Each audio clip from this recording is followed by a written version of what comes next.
Hi, I'm Daniel. I walked out of the airport expecting hugs. Instead, I found them outside the terminal, shivering, hunched on a bench like they hadn't eaten in days. Their clothes were torn. My mom's hands were blue from the cold. And my dad? He looked up and whispered, "Your brother said it was just a vacation." Turns out, while they packed for a weekend getaway, he sold their house, drained their accounts, and dumped them at the curb like forgotten luggage. I called 911. 10 minutes later, he called me, begging to keep this in the family. And that's when I knew the worst betrayals don't come from enemies. They come from family, with your last name on the knife. The cold hit me first, not a slap, not a sting, more like a slow grip, creeping into the seams of my coat as I stepped outside Terminal 3. Chicago winter had its own kind of silence, broken only by the occasional honk or muttered curse from a rideshare driver inching through the chaos. I was still adjusting my scarf, tugging the suitcase behind me, eyes scanning for the familiar silver Camry Dad usually sent. I wasn't expecting flowers or balloons. My family wasn't like that. But I figured they'd be parked just up the curb, probably Mom waving through the windshield, Dad fumbling with the locks. We weren't close anymore, but there was still something. Some ritual of being picked up, taken home, fed something warm. That's when I saw them. Two figures, standing where they shouldn't be, past the taxi line, off to the side, near a concrete divider where people usually waited for a bus. I stopped walking. My suitcase wheels squeaked, and then stilled. The crowd kept moving, brushing past me with coats and earbuds and purpose. I didn't move. I stared. The man was hunched, shoulders drawn like he was trying to disappear inside his flannel shirt. The woman beside him, her hands clutched a plastic grocery bag like it held the last of her life. Torn sleeves, dirt on the hem of her pants. Their faces, weathered, sagging not just with age, but something worse. They looked up, and I froze. It was them. I didn't walk forward. I didn't say their names.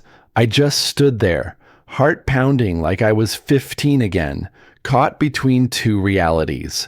One where they were my parents, and one where they couldn't be. Couldn't be standing there, begging. Couldn't be wrapped in threadbare layers like street people. Couldn't be real, but they were. My feet moved before my brain did. I left the suitcase where it was. I stepped off the curb, weaving between parked cars, ignoring the angry driver who shouted something at me. I reached them in 5 steps that felt like 5 miles. Mom flinched when I approached. She didn't even look up. Her chin tucked in tighter, like she hoped the wind would carry her away if she stayed small enough. I pulled off my coat. It was instinct, not thought. I wrapped it around her shoulders. Her hands stayed limp at her sides. She didn't speak, didn't even say my name. Just a soft sound in her throat, something like a whimper swallowed back down. I looked at Dad. His eyes were wet, not with tears, not yet, but they were glistening in the fluorescent wash of airport lights. He leaned in, as if he thought someone might be recording us. He smelled like cold sweat and something bitter, like old pennies or wet paper. "They said it was a vacation," he whispered. "What?" I asked, not trusting my own voice. "Your brother, him and Julia, said they were treating us, taking us to see the lake. Left the tickets on the counter, booked the hotel. They even packed us a bag." His voice cracked. "We thought it was kind. We thought... He didn't finish. I stared at him. "They sold the house," he added, lower this time, eyes darting. "Sold the car too. Bank account, emptied, everything's gone." The words didn't make sense. They came in broken pieces, like glass on concrete. My brain refused to put them together. He leaned closer, breath visible between us. They left us here. Said they'd be back in an hour. That was 2 days ago. I blinked. You've been here since? Sometimes. The airport cops come by. We pretend we're waiting for someone. They haven't pushed us out yet. I wanted to ask why they didn't call me, but I knew the answer before the thought was done forming. Pride, shame, that same stubborn, quiet suffering they always wrapped around themselves like armor. I looked around. A few people were watching. A couple of teens snickered from behind their phones. One woman caught my eye and looked away quickly, as if embarrassed for me. I should have yelled, called the police, raised hell. But I didn't. Not yet. I needed... what? The full story? Proof this wasn't some twisted misunderstanding? Or maybe I needed one more minute of pretending this wasn't real. One more second where I could be just a son getting picked up from the airport. I thought I needed the whole story before I did anything, because once I acted, there would be no way back. I didn't move right away. My mother kept her eyes low, and my father looked like he was unraveling from the inside out. The noise of the terminal behind us, flashing lights, rolling wheels, voices calling for rides, felt a million miles away. I touched Dad's elbow gently and said, "Come on, let's sit." We stepped around a family piling into a minivan and walked to a concrete bench tucked behind one of the pillars, half sheltered from the wind. I made sure my mom sat first. Her legs buckled a bit before she found the bench. I didn't ask if she was hungry. Didn't ask if she was okay. I already knew the answers. Dad sat beside her, elbows on his knees, eyes on the pavement. I stood for a second, unsure whether to crouch beside them or pace. I chose to sit. They didn't look like my parents, not the ones I remembered growing up with. They looked like two strangers who'd lost more than a house. "Tell me everything," I said, my voice low, steady. "I need to know exactly what happened." Dad gave a tired nod and started slowly, like his brain had to walk through the memories one at a time, just to make sense of them. "They picked us up on Tuesday," he said. "Told us they'd booked a getaway up north, just for a few days. You know how Julia's always talking about treating us like royalty, right? That kind of talk. Said they had a cabin near Lake Geneva. Thought maybe it was one of those retirement pitches." "Did you ask about the house?" I asked.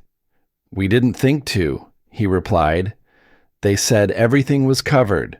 Told us to relax, to enjoy ourselves, that we'd earned it." Mom spoke for the first time since I'd arrived. "They even packed our bags. I didn't even look inside." Dad continued, his voice getting quieter. "Halfway there, they pulled into a rest stop. Said they needed to take a call. Left the keys in the ignition and told us they'd be right back, but they never came back." He rubbed his palms together like he was washing something off. I waited an hour before I checked my phone. No service. The cabin address they gave us didn't exist. I clenched my jaw, trying to process it without exploding. "And the house?" "Gone," Dad said flatly. "Signed over to Julia a week before. We didn't know until I called the neighbor from a borrowed phone. Said they saw moving trucks last Friday. Same with the car. Title was transferred. Even the joint bank account, emptied, left $3. That was it. Not just betrayal. Erasure. A whole life. 40+ years of work, of savings, of home-cooked meals and Sunday yard work. Wiped out like it never existed." I looked at them again, this time noticing what I had missed when the shock first hit. Mom's sleeve had a rip near the elbow, fraying like it had been torn by something sharp and never mended. Her shoes were thin, cheap canvas soles that weren't meant for winter.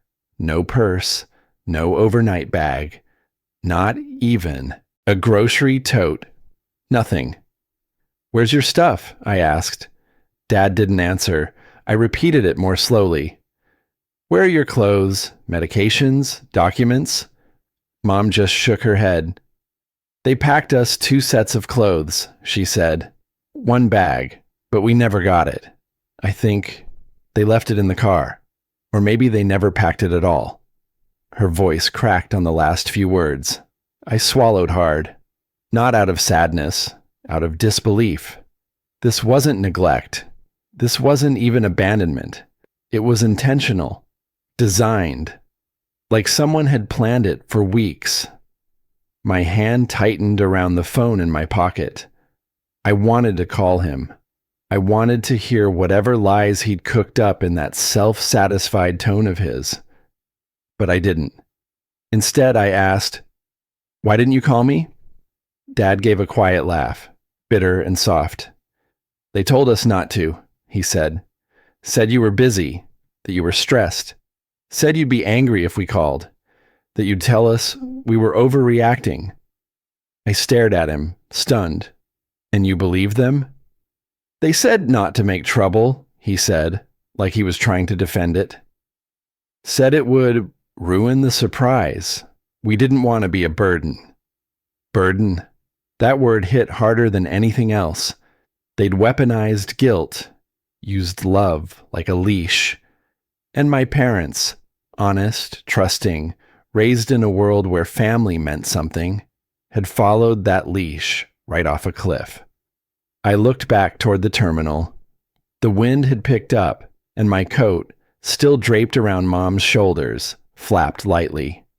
The same coat I'd worn last Christmas when I visited them. The same coat my brother once called that thrift store thing. And here it was again, quiet, on her shoulders, warmth I could give when nothing else made sense. That was the moment I understood this wasn't just theft, it was control. I stood there for a few long seconds after Dad said it. I knew he meant well, he always did. But what kind of love asks you to stay silent when you've been robbed by your own son? The air had turned sharper, not just colder, but heavier, like the wind had soaked in the shame none of us could say out loud. Cars still crawled by, drivers flashing headlights, looking for passengers. People streamed in and out of the terminal, their lives moving forward while ours had stopped at the curb. My phone buzzed in my coat pocket. I'd forgotten it was still on vibrate. I pulled it out, glanced down. My brother's name. First name, no photo. Just the letters I hadn't spoken out loud in almost a year. It buzzed again. Then again. I let it ring twice before I silenced it. He called back less than 30 seconds later. I looked at my dad. He wasn't looking at me, just staring at the sidewalk like it might tell him what to do.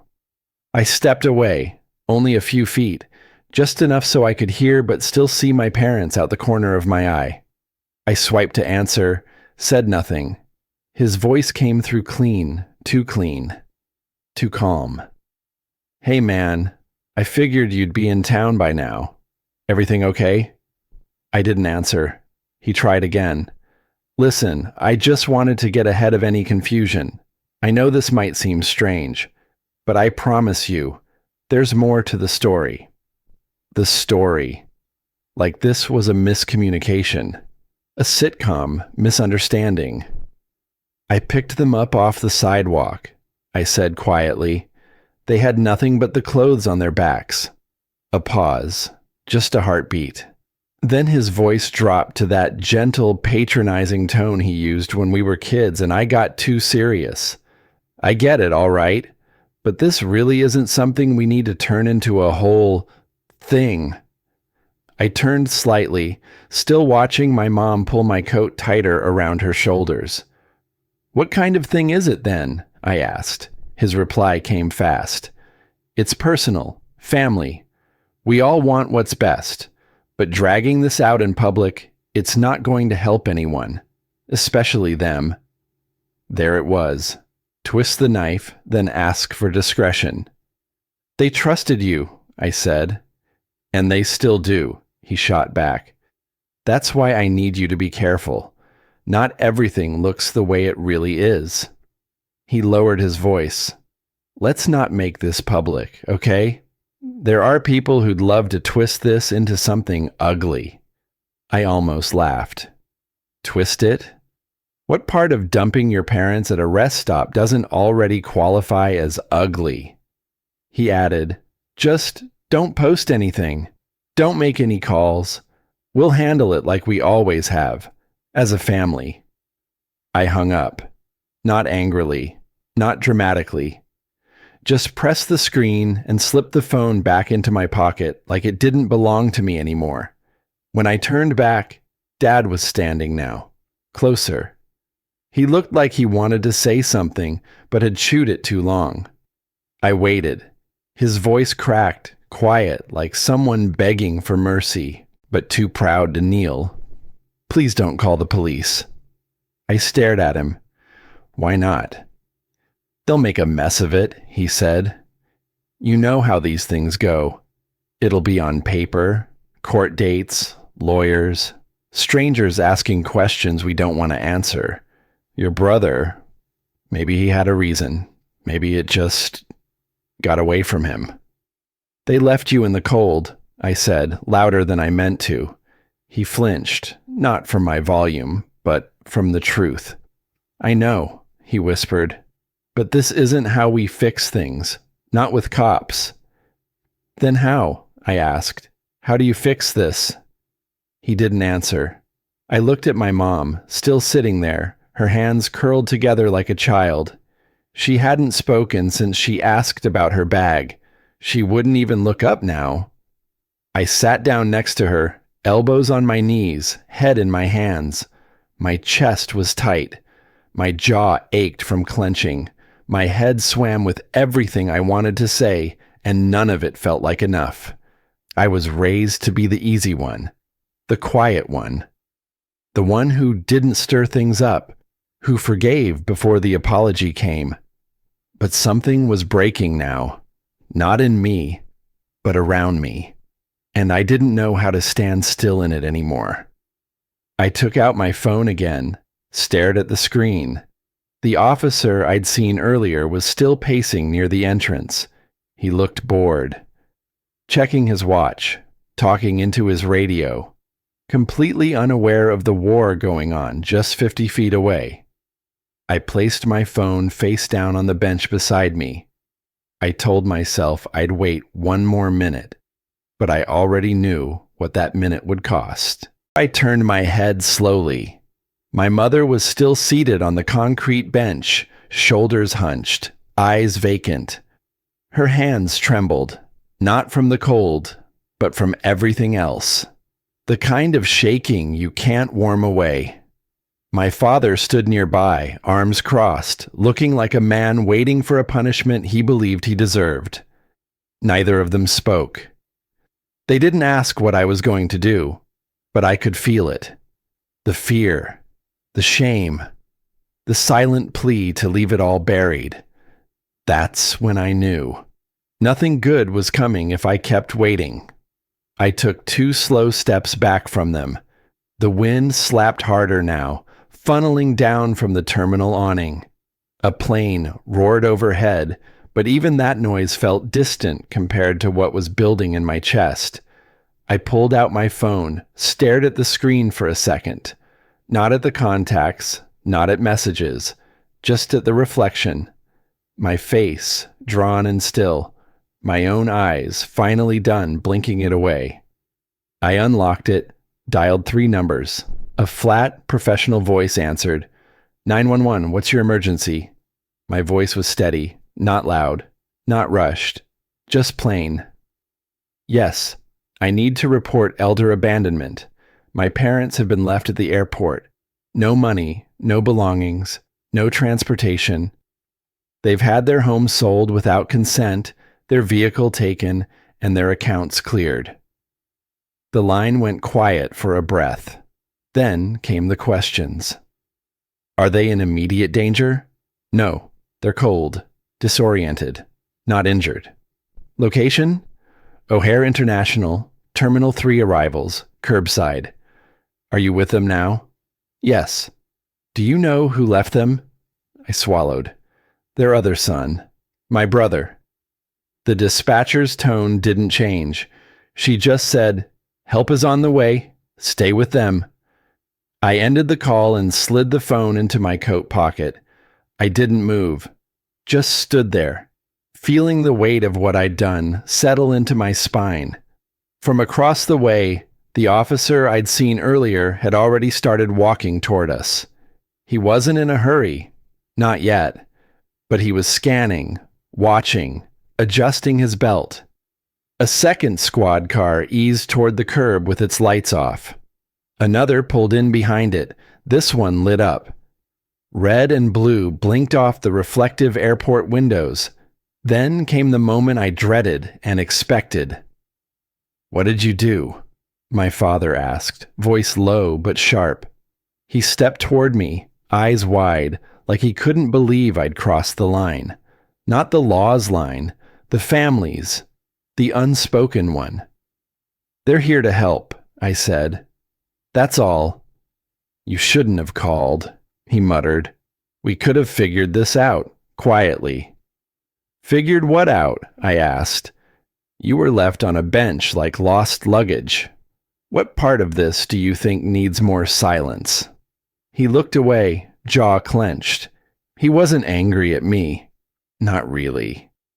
He was afraid of what this would become, of who might find out. Behind him, my mother slowly leaned back against the bench, her eyes fluttering closed for a moment. Her chest rose in a long breath. When she exhaled, it was the first time she looked less like someone trying to disappear. One of the officers approached, mid-30s, solid build, calm face. "Sir?" he said to me. I nodded. "They're the ones I called about." The next few minutes moved fast. Questions, names, ages, any medications. Where had they last lived? Who had legal authority? The officers kept their tones neutral, professional, but I saw the shift. Once the details were out, everything changed. I wasn't a son anymore. I was a witness. More officers came. Someone took photos of my mother's torn clothing. Another began taking statements. I answered what I could, but it didn't take long for the focus to shift away from me. That's when I stepped back. Just a few feet. Close enough to hear, far enough to let it become theirs now. The professionals. The ones who wouldn't be talked out of it.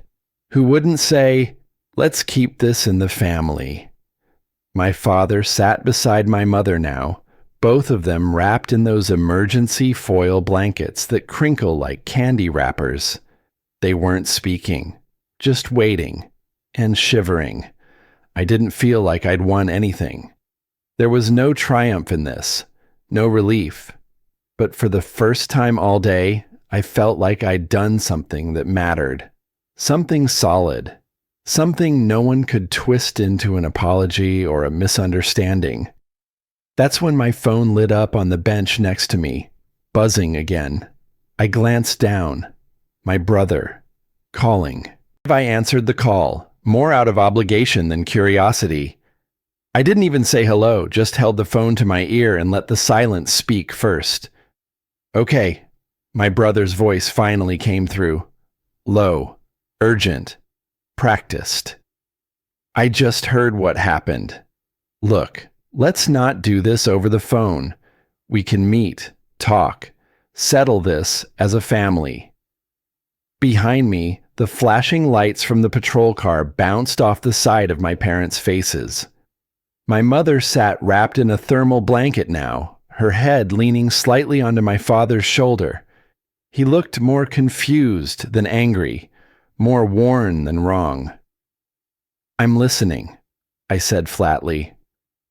We didn't mean for things to look this way. It's gotten out of hand. My brother continued. You didn't have the whole story. There were plans, timing. This was going to be handled quietly. The way he said that, quietly, as if the real offense here wasn't the betrayal, but that I'd made noise about it. We? I asked. And then, right on cue, another voice chimed in. It was her. We're all emotional right now, my sister-in-law said, her voice syrupy and tense. But none of this helps your parents if it gets dragged into court or the media. You know how people love to twist things. We should handle this as a family. Please. There it was again. As a family, like those words were supposed to hypnotize me into forgetting everything, like they were enough to cover the bruises you don't see. You didn't have to do this, she added, voice tighter now. There were better ways. I looked at the phone for a second, then tapped the speaker on. Let the officers nearby hear them in real time. You left them at the curb, I said. Calm, plain. No luggage, no coats, no money. You cleaned out their accounts and sold the house while they were gone. There was a pause. That's not what happened, my brother replied, too fast. It was complicated, legal stuff, tax things. You don't understand. Then explain it, I said, still not raising my voice. We didn't think they'd tell you, he muttered. There it was. No more pretending. My thumb hovered over the red button. This stopped being a family matter the minute they were treated like strangers. You want to fix it? Start with an attorney. Click. I didn't feel triumphant, but I felt done. The phone buzzed again, almost immediately. I silenced it without looking. Another message, another missed call, more apologies, dressed up like threats. I slipped the phone into my pocket and turned back to the scene unfolding just a few steps behind me. My dad had seen me end the call. His eyes locked on mine. He's still your brother, he said softly. I didn't argue. I didn't agree. I just looked at him, really looked, and let the weight of that sentence settle where it belonged. My mom reached out, barely lifting her hand from her lap, and took mine. Her grip was weak, but steady. She didn't speak. She didn't need to. Moments later, a social worker stepped closer, clipboard in hand, soft-voiced and warm. Can I ask you a few questions? She said gently to my mother. My mother nodded. My father stayed quiet. They were asked about medications, dietary needs, next of kin, whether they needed a place to stay tonight, if they felt safe. For each answer, I stood a little farther back.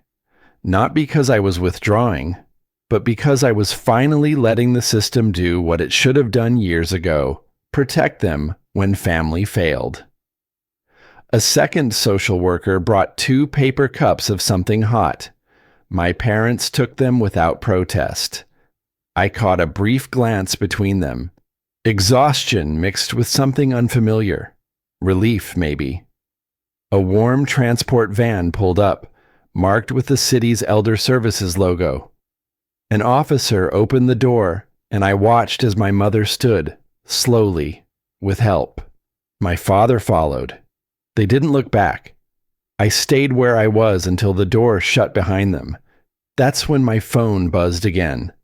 Not a call this time, just a message. You made this worse than it had to be. And right then, standing in that cold wind under the blinking airport lights, I knew something had shifted. They weren't asking anymore. They were about to push back. I walked back inside the terminal once the van pulled away with my parents. The cold didn't follow me, but something else did. Something colder, in a different way. I found a bench off to the side near an empty charging station, the kind people use when they're killing time between flights. The space was quiet now, Even the families with young kids had cleared out. Just the occasional echo of suitcase wheels and the low rumble of floor polishers somewhere behind security. I sat down, elbows on knees. For the first time in hours, I looked at my phone again. 9 unread texts, 5 missed calls. At first, the names didn't even register. I hadn't spoken to some of them in years. A cousin I hadn't seen since my 20s. One of my dad's cousins from Florida. Someone who never even came to the funeral when Mom's sister passed. The messages weren't curious. They were sharp. What exactly are you trying to prove? You're tearing this family apart. This isn't the way to handle things. Not one asked if my parents were okay. A new call buzzed in, this time from my Aunt Judy, my mother's younger sister. I let it ring, then something in me thought, answer it once, let's just see. Hello? I said. What's going on? Her tone was already defensive, but trying to sound concerned. I just talked to your brother. He said your folks are confused, that you're making it worse by dragging in police. Did he tell you they were dropped off at the curb with nothing? I cut in. Silence. Did he tell you the house is gone? The bank account? That they had no coats in 30-degree weather? More silence. Then, I don't know what you think happened, but it can't be that simple. Families don't do that. Exactly, I said. They don't. She sighed. Look, if there's been a misunderstanding, it should be handled privately. These things don't belong in a file somewhere. There's no misunderstanding, and I'm not the one who started the paperwork. I ended the call. No goodbye. Within minutes, the messages turned more pointed. You didn't need to humiliate them. You're doing this for attention. If there's a lawsuit, you won't be the one looking good. That last one stuck. The wording felt familiar, like it didn't come from someone who had seen anything with their own eyes, but someone who was handed a script. I leaned back against the cold vinyl of the airport bench and let the phone rest on my thigh, screen still lit. This was what retaliation looked like now. Whispers sent through old phone trees, people weaponized through guilt and half-truths. It wasn't even about facts anymore. It was about pressure. Confuse enough people and the blame starts to shift, not to the ones who caused the harm, but to the one who pointed it out. A message from a childhood friend popped up next. I heard you're going after your own family. That true? That one stung more than I wanted to admit. I opened a blank text. I started typing, You don't know what they did. You didn't see my mom's hands. You didn't see my dad not even remembering the name of the bank account he signed away. You didn't see the way they flinched when I said hospital or police. You weren't there when they sat like statues under streetlights, waiting for someone to claim them like forgotten luggage. I looked at it for a while. Then I deleted every word. Explaining myself to people who had already made up their minds wasn't going to reclaim anything.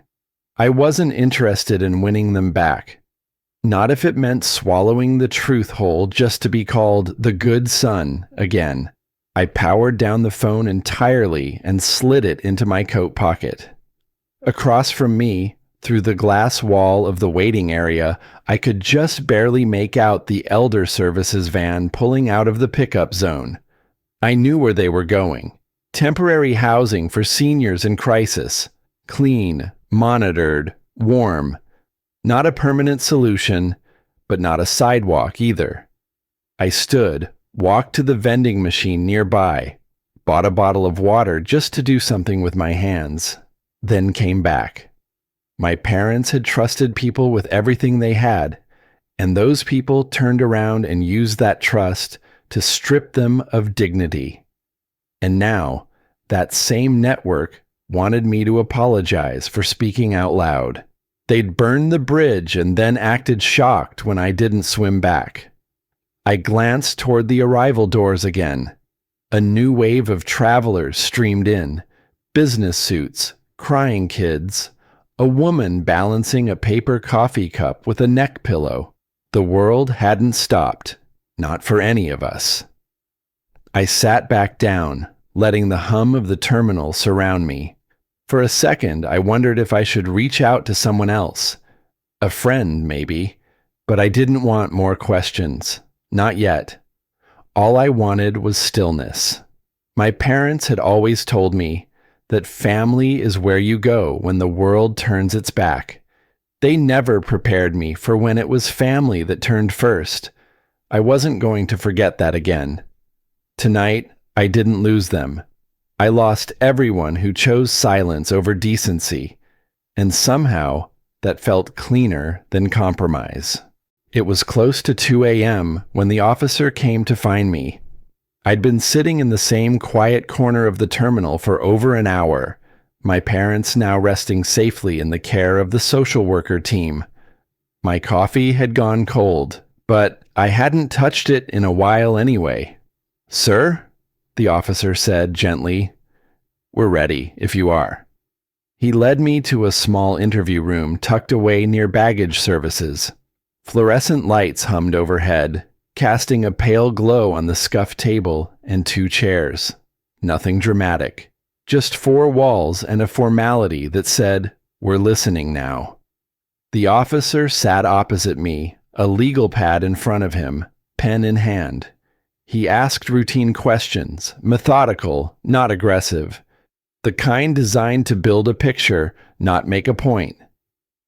"When did your parents first mention the house being sold? Who arranged their travel? Do they typically manage their own finances?" I answered simply, sometimes pausing to think through exact dates. But I kept my eyes open, not just for his reaction, but for the rhythm of the process. Somewhere in those pauses and nods, I noticed it too. Timelines weren't adding up. My mother had said they hadn't seen mail in weeks, but my brother claimed they'd just gotten behind on forwarding it. My dad had mentioned signing something last summer, but the sale had closed in the fall. Nothing wild, but off. And off was enough to get my attention.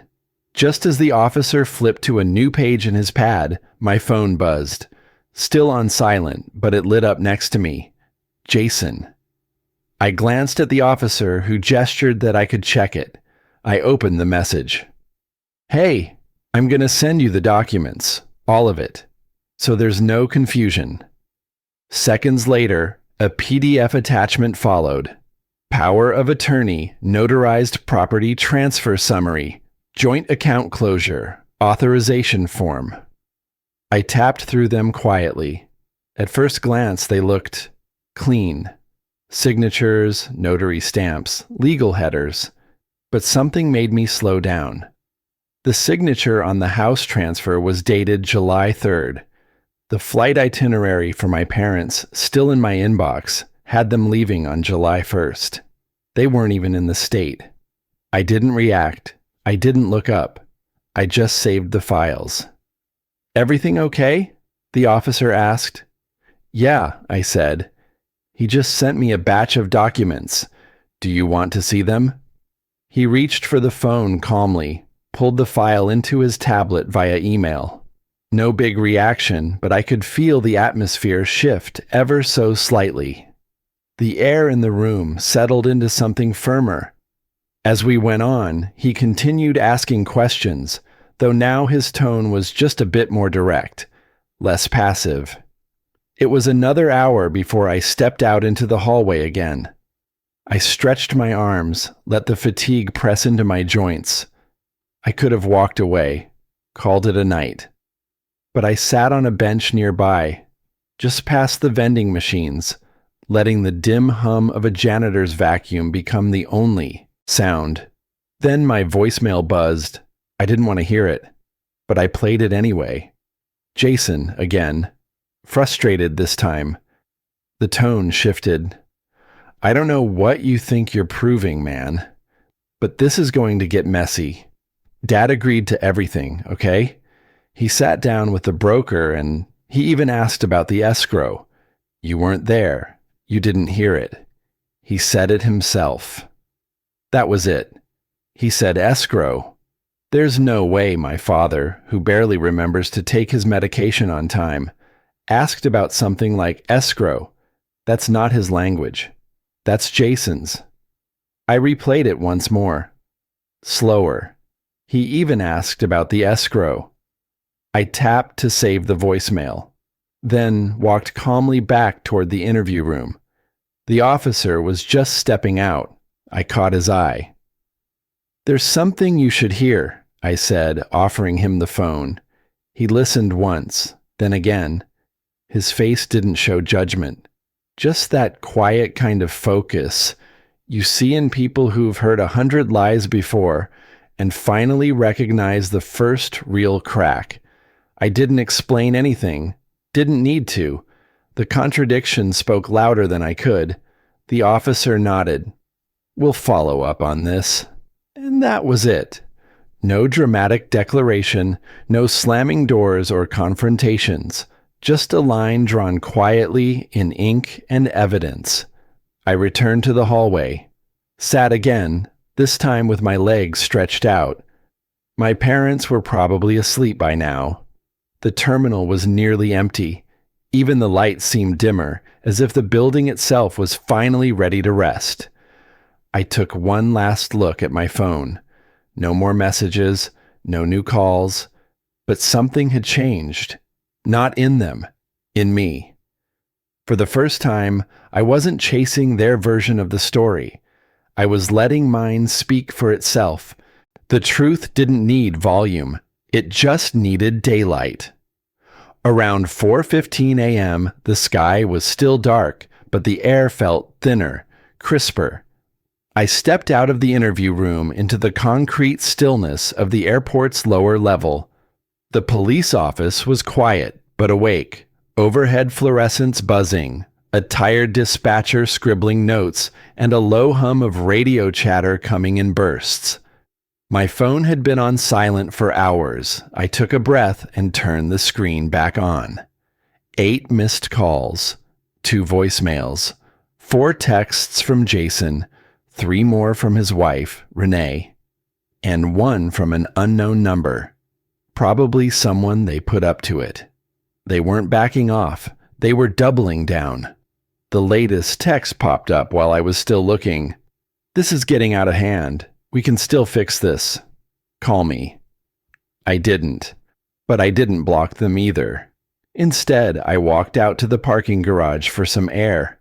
The cold hit me sharper than expected, waking up every nerve that fatigue had dulled. Then the phone rang again. Jason. I let it ring once, twice. Then I answered, on speaker. Hello? His voice was careful, overly calm. Hey, thanks for picking up. Look, I know this whole thing blew up. There's been some confusion, documents, communication, people getting emotional. But we don't need to make it worse by dragging this into court or news or whatever you're planning. This is still us. It's family. I didn't speak, just let the silence stretch. He filled it quickly. I'm telling you, we can sit down with a third party, Dad included. Talk it out. No more surprises. A beat later, Renee's voice cut in. She hadn't been invited to the call, but clearly, she was sitting right next to him. You know what this looks like, right? You airing our private stuff like this. It doesn't help your parents.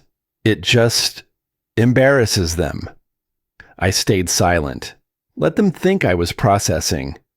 Really, I was watching the slow unraveling. She pressed on. And dragging cops into it? Financial reviews? It's not what your parents would have wanted. It's reckless. And honestly, Jason's been carrying the load for years. We both have. You think they handed over the paperwork just because? They trusted us. Now you've made them look like victims. There it was. the phrase that crossed the line. They are victims, I said quietly. Oh, come on, she snapped. You're not even there most holidays. Now suddenly you're the hero? I didn't flinch. You should stop talking now. Dead silence. Then Jason again, less smooth this time. Wait, what are you saying? Are you recording this? No, I replied, but the call is being documented. I'm in contact with legal liaison and law enforcement. You've got no idea what you're doing. Renee started, but her voice cracked halfway through. This could ruin everyone. I didn't raise my voice. Didn't need to. You already did that part. Jason exhaled hard. We'll make this right, okay? Just give us a chance to explain, to undo some of it. We can work something out. Renee's tone shifted too. Fast. We'll return the accounts, every cent. It wasn't supposed to go this way. But by then, it didn't matter what they offered, because for the first time, I wasn't trying to win them over. I hung up, not out of anger, but because the conversation had finally revealed everything it needed to. I walked slowly back to the police office. One of the supervisors, a middle-aged man with a clipped mustache and steady eyes, motioned for me. We've reviewed the attachments, he said. And we've heard the voicemail you provided. We'll be moving forward. I nodded once. The financial units flagged several transfers for freezing. It's formal now. No one's walking this back quietly. I stepped outside as dawn began to peel over the edge of the sky. The parking garage was empty, but for one other car and a security patrol making rounds. The horizon was beginning to glow, a pale streak of orange and soft gray rising between glass and steel. There was no parade, no applause, just breath in cold air, the hum of early city traffic rising faintly in the distance, and the knowledge that something had shifted. I looked at my phone one more time.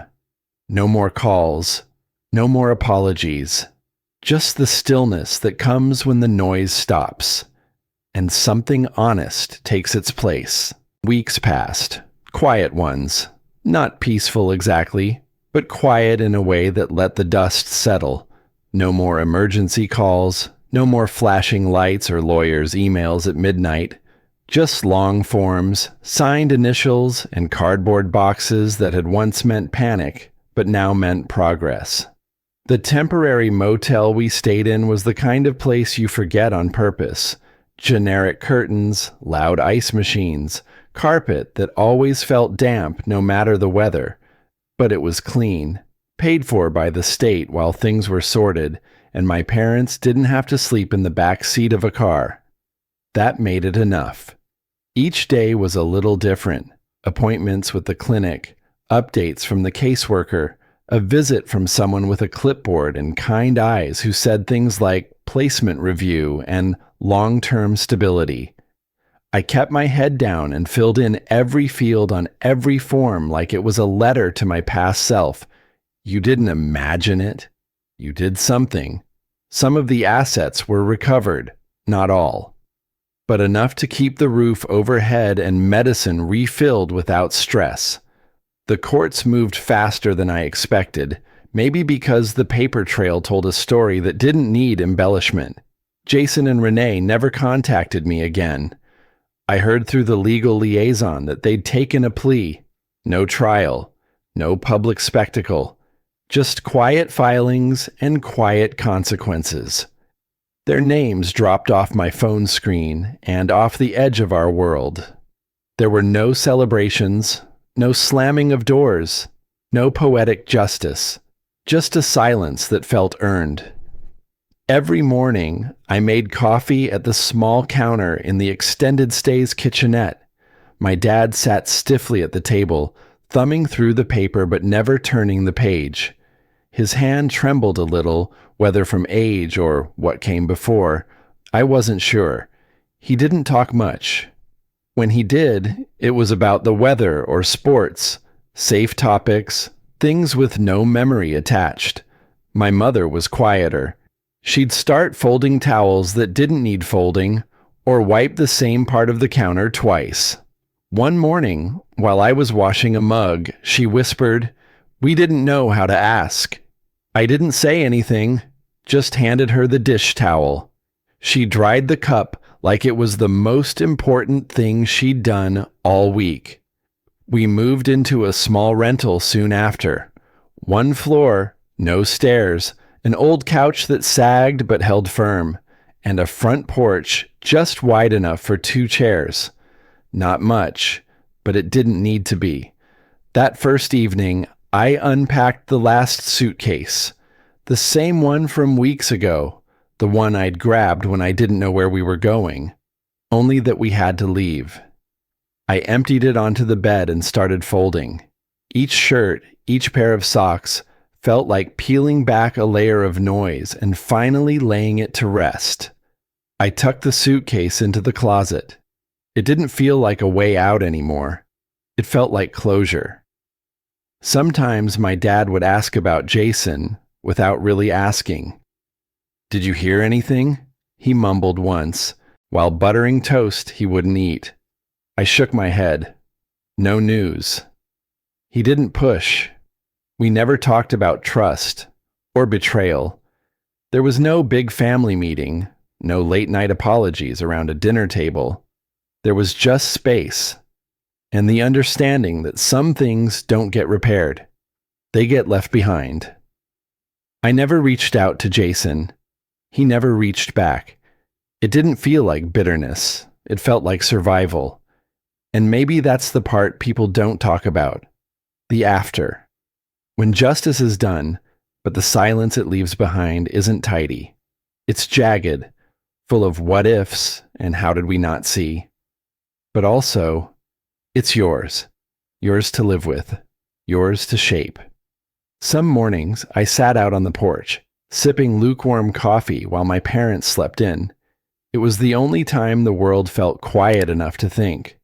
I didn't do this out of spite. I didn't do it because I needed to prove anything. I did it because silence, real silence, comes at a cost. And if I hadn't spoken up, if I had let them keep writing the story, it would have cost more than I could name. Now the story's ours again. Not perfect, not happy, but honest. I looked at the rental house, the chipped paint on the shutters, the plastic flamingo one of the neighbors left in our yard as a joke. Inside, my mother was humming softly, off-key but steady. My father shuffled in his slippers, chasing sunlight across the living room. I took a breath. Justice didn't fix everything, but it stopped the bleeding.